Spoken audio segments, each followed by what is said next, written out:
activités premières sont le commerce, la vente de matériel d'équitation et de clôture électrique.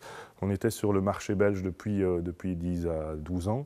Et donc on a décidé de s'exporter. Et donc pour s'exporter, on a fait comment? On a fait un site de vente à distance.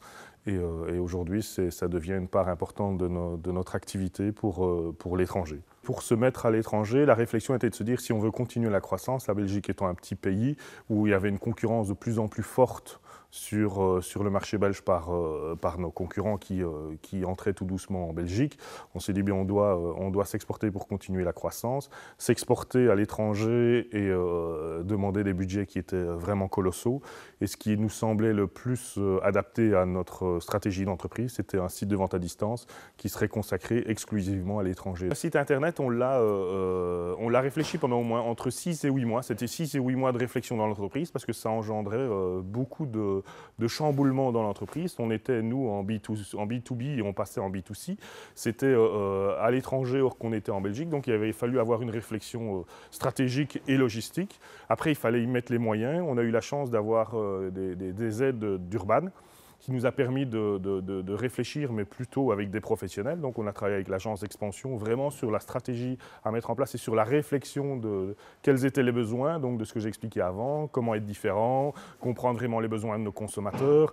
Et donc une fois qu'on a fait tout ça, on s'est dit, on se positionne en se disant on va faire un site vraiment sur mesure, adapté réellement à nos besoins et à nos envies. Et c'est ce qui fait aujourd'hui la grande différence de ce qu'on a par rapport à nos concurrents, c'est qu'on a un site qui correspond aux besoins de nos consommateurs, à notre logistique et qui est vraiment du sur-mesure qu'on ne peut pas reprendre comme ça du jour au lendemain. Contrairement à ce qu'on pourrait croire, Internet fait que les gens parlent beaucoup entre eux et chez eux de ce qu'ils ont acheté, du site qu'ils ont vu. Et donc ça, c'était vraiment important d'avoir une bonne image, un bon service, que les gens se sentent rassurés au moment où ils viennent sur le site et que les produits soient adaptés vraiment à leurs besoins. Et une fois qu'on réunit ça, on se rend compte qu'on a travaillé vraiment une stratégie de centre équestre avec les centres équestres, en partenariat avec les centres équestres, qui sont eux des vrais prescripteurs d'opinion et qui permettent aux gens de vraiment les aiguiller dans leurs achats.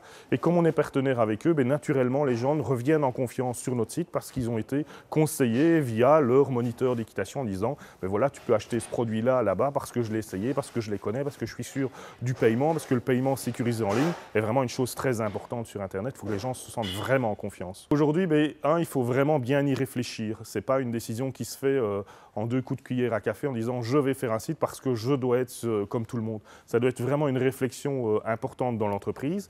Après, s'entourer de professionnels, vraiment, parce que si on n'est pas du métier, c'est très compliqué de comprendre les tenants, les aboutissants, comment cela fonctionne. C'est vraiment très compliqué. Et donc une fois qu'on s'est entouré de professionnels, qu'on a pris la décision de le faire, s'entourer de professionnels, trouver la bonne stratégie, réfléchir vraiment à comment mettre ses besoins et ses envies.